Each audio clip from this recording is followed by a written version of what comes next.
Hey listeners, welcome back to episode 3 on females doing cool shit. Super pumped to bring you today's episode. I've got 2 gorgeous girls here with me, Elly and Eyrlie.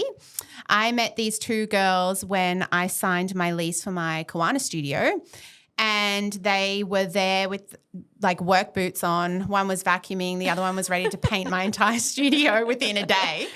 And I just knew that they were my kind of girls. So I thought that having them on the podcast today would bring a shit ton of inspiration to girls out there who maybe want to start their own business, who are interested in looking into starting their own business, and yeah, they have a lot of knowledge to share. So welcome, girls. Hi.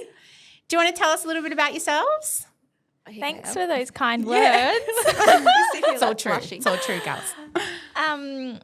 I suppose we are both now living on the Sunshine Coast, but we are both originally from the country town of Mildura in Victoria. So we've known each other for about 8 years, I think it's 8. Yeah, close to. How'd you meet? At our friend's gym. We both worked there. Well, we were both members, and then I started teaching Pilates. Elly started doing PT work, and then the rest is history, I guess. We were worlds apart at that point in time, though, definitely. in terms of where we were both at in our outside lives. Ez had 2 small girls, and I was just flying solo, trying to work out what I was going to do next. Yeah, Ella was like fresh out of uni. Like we're 5 years between us, so like we're at just different levels of life. Yeah, that's nice though, because then you just balance each other out. Like I hang out with my junior manager all the time. Yeah. She's 17. Yeah, I'm like, she's fun. She's my best friend. We're also yin and yang too, Yeah, so yeah. it probably took us a little while to develop like a friendship that didn't rely on our other friends to bring us together. For the gym, definitely. Yeah, that's nice. Okay, cool.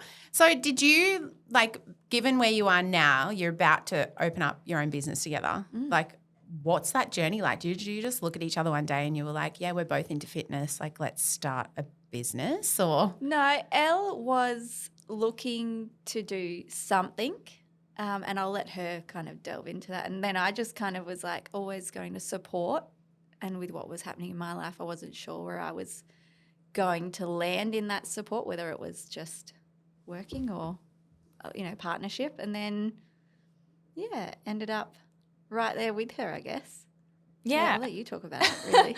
I grew up in a family of entrepreneurial people, for sure. I Like, can tell, babe. everyone- I so can tell. I reckon you could make a new business every day. Everyone is self-employed, and also in a variety of different kind of things. So growing up, I always knew that, and it wasn't like a pressure from anyone. I like have this internal drive. Like I knew that I was going to do something, create something for myself. I just didn't really know what that was because that line was being a little blurred by what my family was doing. So in the automotive industry, and naturally when I finished school, I was like, yep, like I'm going to do business at uni. I'm going to do commerce. Then I'm going to come back and I'm going to work in the family business because at that point it was growing. And there was that need for people to kind of grow with it. And so I went away for 4 years to Adelaide, and I enjoyed the course and I think I got a lot out of it, but I wasn't feeling like this big light up inside me about going home to work in the family business. But at that point, I think I had almost told myself that narrative that like, this is what you're doing. So then you follow through. And I'm sure a lot of people can relate to picking the uni course, doing it. And then you've got this, 3 or 4 year vision and you kind of feel like 2 years in, you're like, oh, I don't actually think Yeah. this is for me. and you've already kind of financially committed and like you've told people about it. So then you follow through, and I moved home, started working in the family business in a way that they saw me coming in, and it just didn't align for me, and I was like extremely unhappy. And so I suppose I was strong enough in the end of that to go, I can't do this. It's the Sunday dread and like you don't want to get up on Monday morning. That was just like a constant wheel every week. But people get used to that feeling. It's like, oh, I feel shit about going to my job, but whatever, I need security with money. Yeah. Or whatever kind of sense of security it is, and then they just stay on that wheel for years. I look at my school and there's some teachers there my old school, I'm no longer teaching, but there were some teachers there that are just in it because they're waiting for retirement fund. Mm-hmm. Like, imagine your life. Like, no. I knew I couldn't sit in that. And I suppose that was why I was different to a lot of people. I was just like, no, I can't sit on this. But it took a pretty big low for me to kind of climb out of that. And I was really lucky to have support of my family and friends. And that kind of went on for a few years. And then I was like, what am I doing? How am I going to still be involved? So I kind of changed the narrative and started working and doing my own marketing business. And I subcontracted back to our family business, which meant that I could work in the business and help grow the business on my own terms. And so I was then working alongside my brother for the last 5 or 6 years. And we are so, we have a beautiful relationship. Amazing. Yeah. It's really beautiful to see. Very lucky that we get along in a personal and professional sense, and our ideas are really driven by the next generation and how we can change the automotive industry for the better, because it is a very old school mentality of how things are run. So it's been really good to work alongside him, and I can see us doing some future ventures for sure. We already talk about that. So we'll be in business together, and I'm sure I've kind of stepped out of the family business for now, but I know that chapter's not done. I'm just trying to work out how we can kind of to build your own. Yeah, how we can kind of navigate that.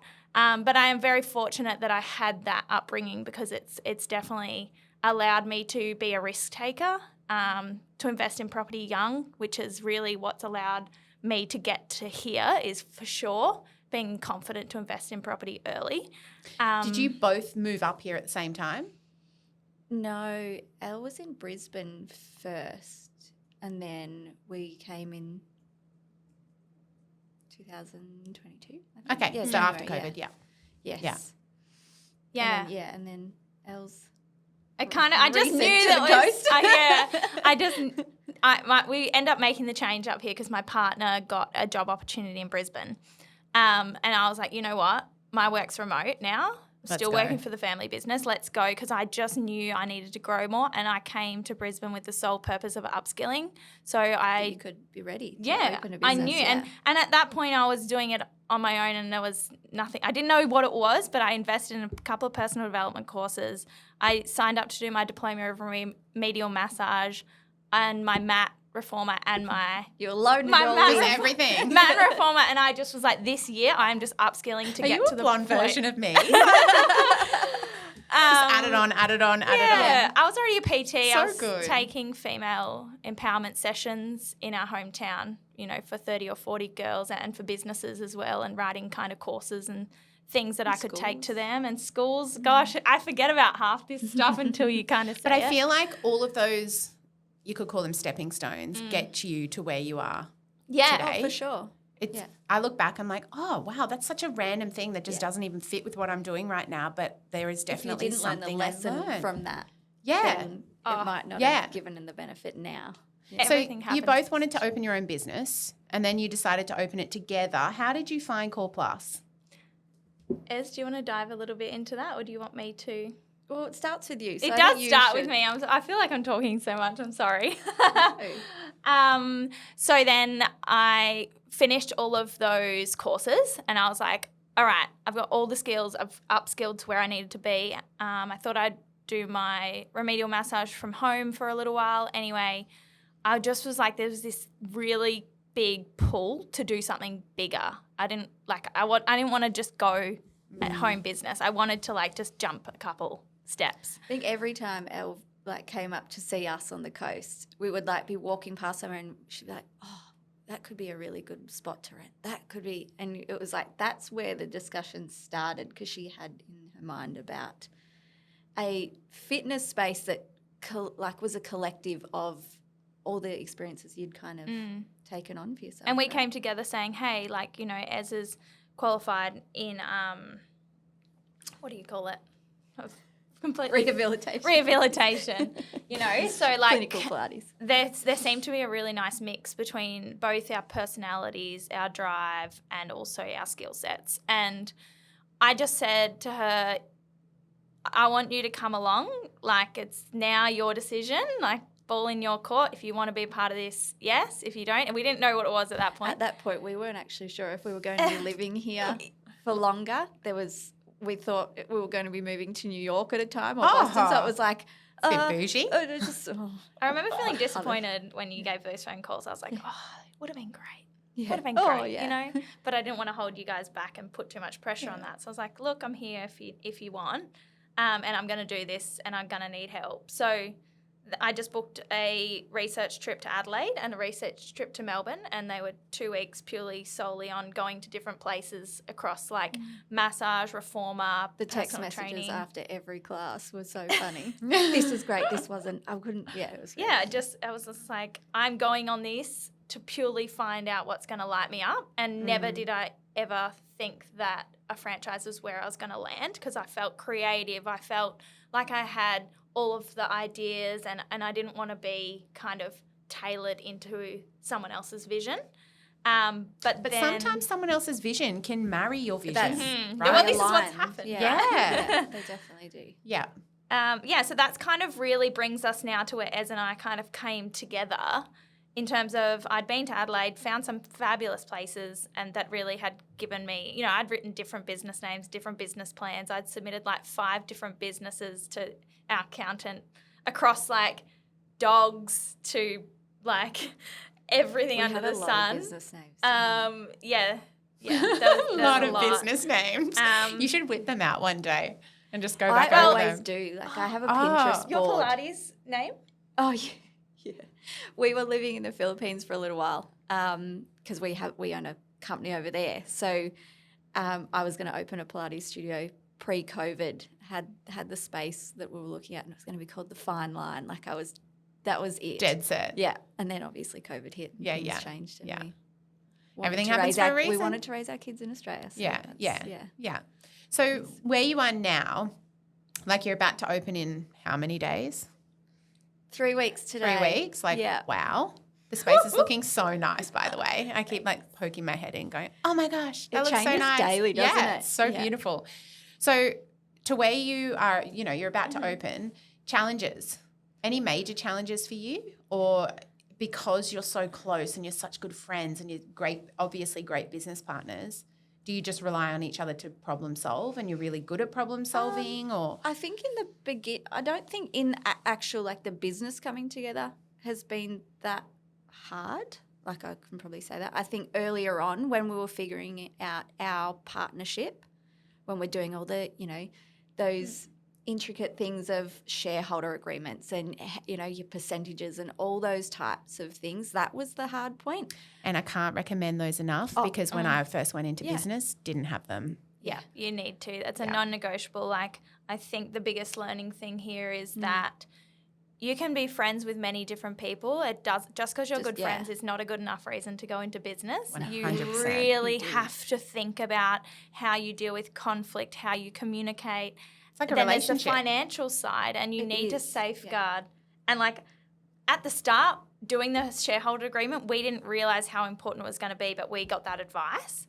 And now looking back, I'm like, why does anyone not do this? Yeah. We have created a rule book for ourselves. So if we have a misalignment on something, we go back and we agreed on that, and that's what sticks. Yeah. So, oh my God, if you're listening and you're about to go into business with someone without a shareholder agreement, spend the couple $1,000s to do it. Yeah. I and coming from, I guess, my experience, it's so important. Like you can go into the business and you can go, okay, our friendship will always be number one. The business is second. Yeah. But when you're in that business for a long time, things change and people grow. People want to get out, or or life changes, different chapters. Yeah, I think too, acting out of emotion. At the start of a business, you're excited. You're acting purely out of emotion, and that's where that comment of "oh, but we're such good friends" comes in. And unfortunately, as you get into business, you realize that not every day feels like that. But also going through all that and setting all those things up, I think made us even more compatible in business, because you had all those hard conversations. They're out of the way. Now it's just simple. You said something really good about that the other day. Remember what you said? If you're thinking about going into business with someone, do the shareholder agreement. And if you can't agree and that whole process is already driving you apart, then don't keep going. Yeah. Like that. That's time to step away. You can realise then. It's like green and red flags, really, in a relationship. Exactly right. Coming from the single gal over here. So who do you both look up to? Obviously you look up to each other, but when we talk about business, and I guess that would lead over into your personal life as well, but when you talk about business, who do you both look up to? Who's like someone that you're inspired by? Oh, mine is my husband and my mum as well. I'll speak on Rowan first. He's been a go-getter for all of our relationship. We've been together since we were 15, so 20 years of watching him grow and open and sell many a business. Run his company overseas at the moment. He's got over 300 staff, and the way he manages that team, I think, is so beautifully. They have such respect for him. He creates such a fun environment, but he knows how to structure things and keep things, builds processes so that relationships are still safe. So that really inspired us in how we done things. He inspires me every day in how he just manages. So big plug for Rowan here. Yeah, he was painting Thrift Star the other day with the kids. There too. We're very lucky to have the support of both of our partners. My partner is extremely handy, practical, level-headed, fun and witty, and like he did demo, like ongoing stuff for us. And learning in the business side along with us. And you have to be inspired by your partner. Yeah. Like I think think in a healthy relationship, your partner does inspire you, whether it's in business, in life. Relationships, in life, just anything. I think because you're supposed to grow together. Exactly. Right? They should inspire you daily. And pushing each other to Rowan's grow. my spreadsheet buddy because I show Elly and she's like, let's go and buy the dumbbells and the bins and all the beautiful things and like let's write class plans. And I'm like, yeah, that's good, but we need to work out how much we've got to spend on that. Back to the budget, babe. Hey, I'm going to stick up for myself here. Who likes to splurge over the budget more? Occasionally. Yeah. In the last few weeks, I think. She's like, let's buy it. And I'm like, that wasn't even on my list. We've come this far. I'm like, the finishing touches matter. Yeah. That's kind of been my. Yeah, you can talk to Wassie about that one. That's so good. Taking me out of that. We have made some decisions though, as a group that we're like, oh my God, the polished concrete worth every dollar. Yeah. We're not falling back on that one. It's there to stay. So you spoke before about signing the agreement and how that's helped you in the business. Do you find within your friendship that you can still have conversations about life and things that are outside of the business? Because I know that a lot of women that I have met through Females Doing Cool Shit that are in business partnerships, they have said that somewhere along the line they've lost that like spark for their friendship because it's always like, hey, Susie replied to the email and she said this, like the second that you see each other. Do you manage to kind of like a relationship? Do you like go on date night or? Yeah, no, do you want me to do go. We have become really good at saying, hey, I need to speak to you as a friend right now. We announce it. Yeah, we do. We make announcements or, hey, we just got to touch on this in business. Definitely the beach walks have slowed and the fun slowed, but we've picked it back up. We went for a little family date, rock climbing on Saturday. But no, we've made sure that we can kind of draw that line. Does it get blurred? I think but we've been really good at. We acknowledge that we're in seasons. Like it would be very unrealistic to think that in 3 weeks before opening, our friendship is going to be our priority. Yeah. It's obviously 90% business and 10% friendship right now. But we both have put things in place and we know where we're heading after this as to how we're going to balance things back out. And I actually think that Eyrlie's two girls help us bring our friendship back in because when we're around them, we kind of do fall back into that silly goofiness. Yeah, they're demanding of our attention. It can't always be talking about Core Plus. Yeah. So it's like a blessing to have that because we might have a meeting and inner child hanging out with the girls. Yeah. And because we are very, very aware that they absorb a lot of what they see through us, so they need to see us having a really positive relationship, and the way we talk to each other around them is really important. And Aria's she's so cute. What did she say to us? Aria has a real like bubbly friend, and she said about her friend, I won't say her name, she was like, she's like my Elly, like she's loud and bubbly and funny, and like I'm like her support friend. And I was like, oh, is that all I am? Support friend. No, I love that you both bring something so different to the table. I think that's healthy in a business partnership. Yeah. Because if you had two of you or two of you, wouldn't work. Wouldn't work. Wouldn't have even got through the the whole show. No. Any advice to any girls out there? Obviously, our listeners are like a large percentage are women who are in business, want to start a business. Any advice? Like, you've got an idea, you want to start a business, you're passionate, you've got that fire, as you said before, set inside your belly. Any advice? Oh, I don't even know where to begin. I would say act on it early. Don't go with what society thinks or how much money you've already invested in another path, because you'll only come 3 years or 4 years in it. And if you're that compelled, it will eat you up inside. And I think the other thing is it's very underrated in investing in personal development. We're really lucky to have free podcasts and things, but the investment in yourself is phenomenal. Like, it might cost $2,000 or $3,000 to do that course, but that might propel you into the confidence and business decision that makes you 6-7 figures, you know? So you have to really scale back your idea of investing in yourself is like not money well spent. And maybe, you know, cut back on shopping or whatever you've got to do. But I think that getting people around you that are in a similar headspace is really important. And if you can invest in that and write things down, get whiteboards. I had so many whiteboards around my house. Braden was dying because I'd have like all of these things written down, all these ideas. But you need to have the right people in your corner. And it's not to say that you need to necessarily, you know, abolish every friendship you have that's not around business, but you do need to think about the conversations you have with different people in your life. And, you know, Wassy for me has been a phenomenal one in that space.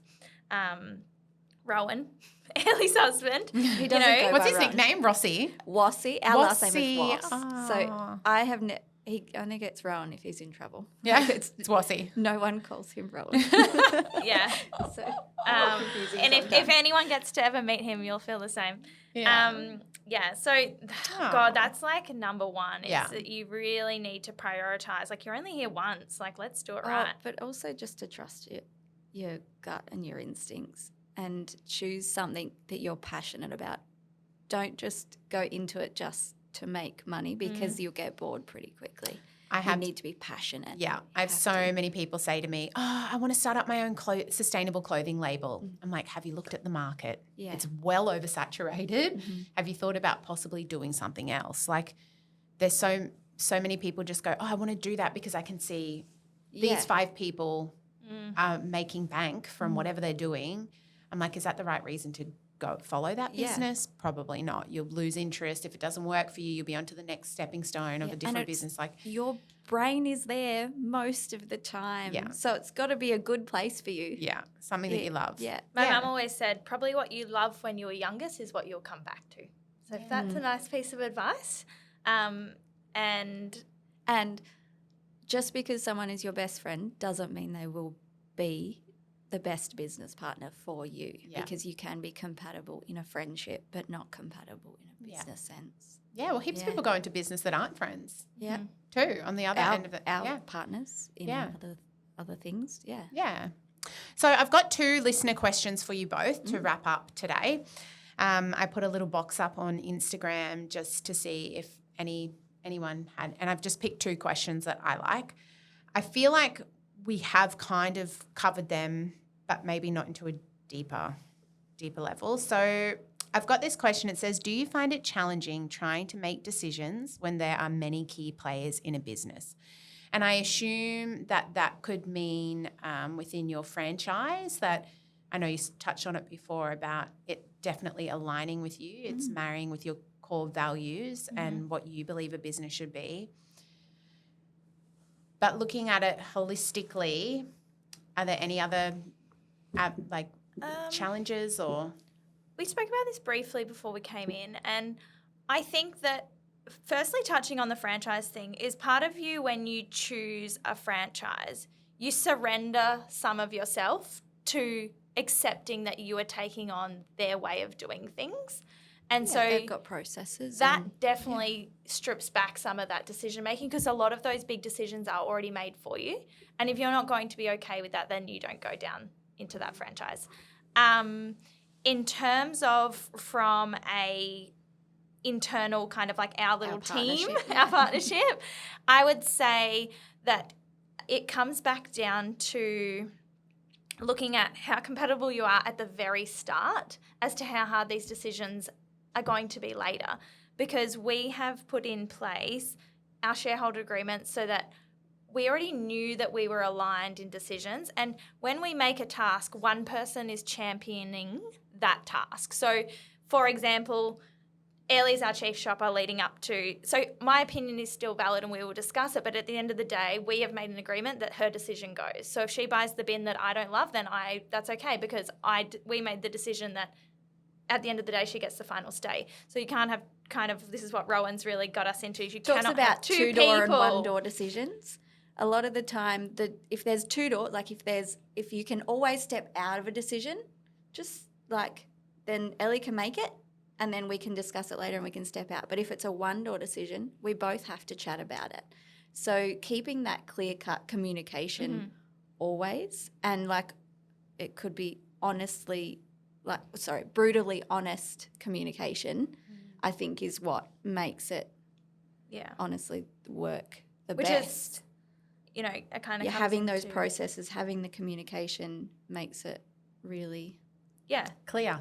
Well, Clear and concise. we just know what we like. There's just there's things that I don't know. I know that I don't need to consult Elly on, because she's given me permission that is in my column. That is what I deal with. But I'll always say, hey, what do you think about this? But if things that don't need to fill her brain power, then, you know, and we can chat about it later if it didn't work. If she was like, oh, I don't really agree with how you dealt with that, I'm like, okay, well, how can we allocate that task back out so you can be involved in the next decision on that? Because clearly you do feel strongly about that. So there's certain things, though, that you just don't need to consult everything on. But there are things, like coming on a podcast. I was like, we're not dragging each other unwillingly. You know, but it's no still... bribing, no car park bribes to get in here today. Yeah, only one person can be in control of a task in terms of the final execution. Yeah.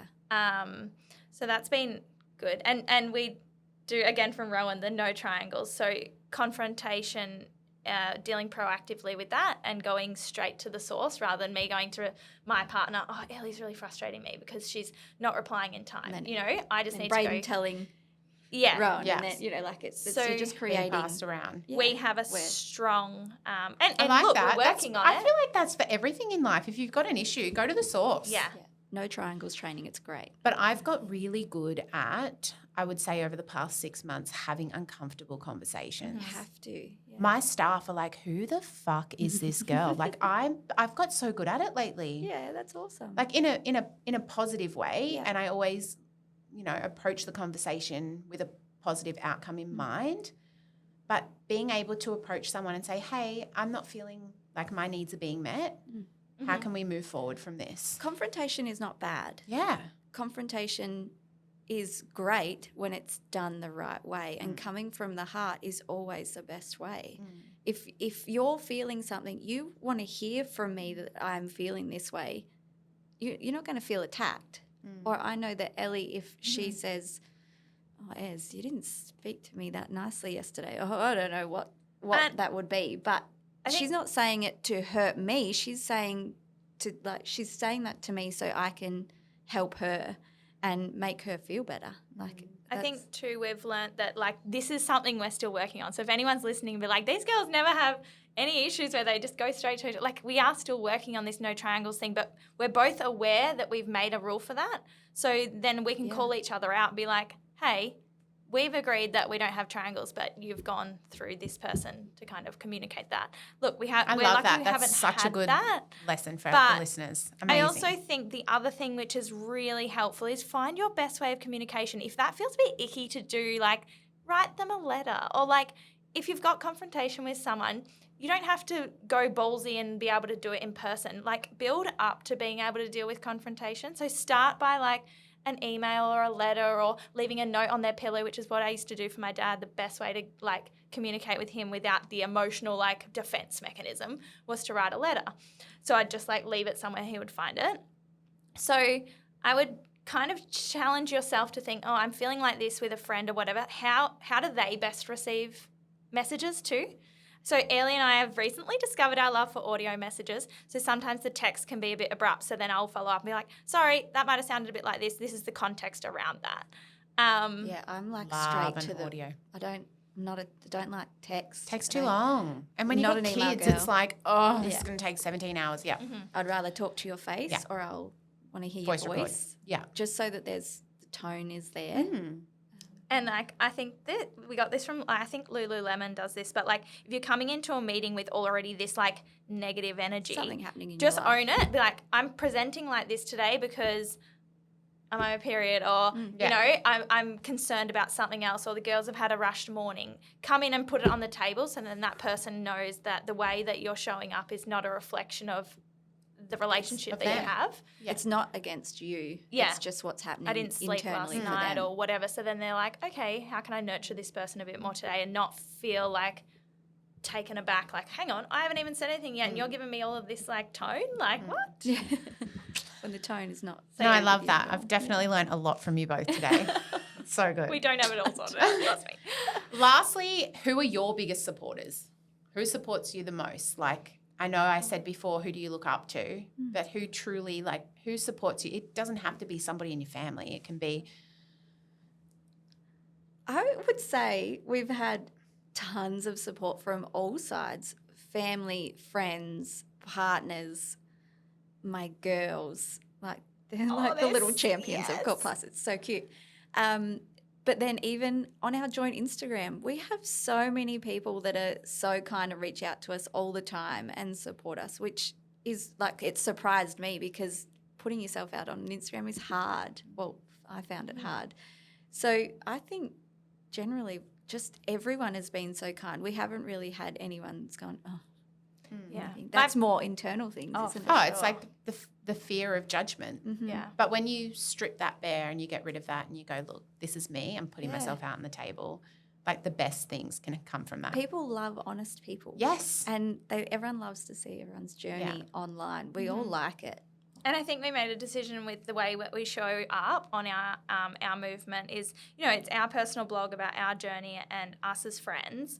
And, you know, like we film things sometimes and we're like, oh, and then I'm like, no, that's just who That's a we part are. of Like, let's us. just share it because like Yeah. people will either resonate and that's why they're here. And if they don't, then we're not for them and that's also fine. Exactly. How can listeners find you on Instagram? What's our handle again? Our movement. Ourmovement.ee. .ee. And that's where we share a little bit of like the behind the scenes of the journey and everything. But We thought we would be posting so much more, but we get so caught up in the day to day that we're like, oh, That's right. Yeah. Instagram. Yeah. Yeah. We were going to share this with people. Yeah. Maybe you could just start filming it on your general camera roll and then post later. yeah. So, girls, tell us a little bit about, I want to come and sign up. What are some of your package deals? You know, men, women on the Sunshine Coast, they want to come and join. What do we do? Obviously, we download the app. We've said that, but tell us download the some Core deals. Plus app. The best way to get in and try out a class is doing one of our intro offers. So there's a $49 month intro offer for mat Pilates, or coming in and doing yoga in our heated space. Just that we do have an infrared heated room. Yes. Definitely going to get addicted if you haven't tried that already. And then we have a $49 intro reformer offer for 8 classes. And we also have a $99 intro offer over the month that has a series of reformer classes and unlimited access to the mat room so that you do get your Pilates and your yoga in that. And that would, if I was coming, not speaking as the owner of Core Plus Kawana, but if I was just coming, that $99 intro offer gives you an opportunity to try all our class styles. And to have a month to Yeah. try everything and find if it's for you, because sometimes as an intro for a week, you can't tell if it's for you yet.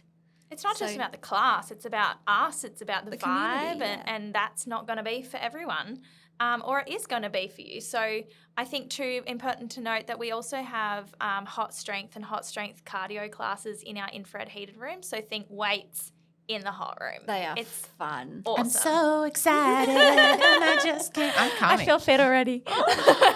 I'm actually looking for something at the moment because I'm in marathon training and I've just paused my Fit Stop. And I purely paused Fit Stop because I was going into every run feeling depleted from doing like heavy back squats and all of that heavy lifting. So I know that that endurance training at the moment. yes, but I can't wait. I think That's exciting. people that are involved in sport, you know, whether it be marathon training, triathlon, Golf. surfing, Yeah. golf, you cannot underestimate how much getting into an infrared heated room for mat Pilates, yoga will improve your competition day or your performance running on the like. It's phenomenal. The intricate muscles, the stretch, also The the mobility. mental strength that you get from working out in an infrared hot room. There's Yeah, a level of resilience that you develop. Walk out like it's just a little. You're like, woo, We're like a little bit proud. Like, yeah. yeah. Nailed that. So no, it's very, very Yeah, exciting, and I'm cool. excited for people to experience it with us.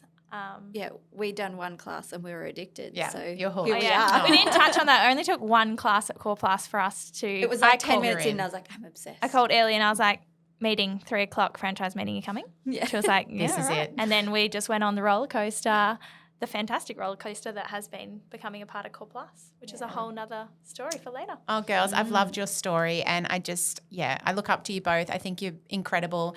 I've loved hearing about your friendship and business side of things. I think that's really important for a lot of people to hear about and what's important to put in place at the start of a business. I've loved hearing all about your ideas and the supportive family that you have, and it's so nice to be just next door to you. Be like, hey guys, Oh my when God. I come in for a Neighbours. class. We're going so to good. thrift at least 4 times a week. Went in there Oh, on. it's so addictive. I bought something Saturday and Sunday. My daughters found jumpers, so it's like, okay, well, Okay, let's go. yeah, your turn now. I just love that there's new stock every month. I just great. wear it and then I'm like, I won't wear it again. I'll just resell it. Yeah, So put it it's on the great. rack. No, thanks, girls. And thank you, listeners, for tuning into The Girls' Story. You can find them on Instagram at ourmovement.ee and definitely download the Core Plus app. Bye. See ya. Thank Bye. you.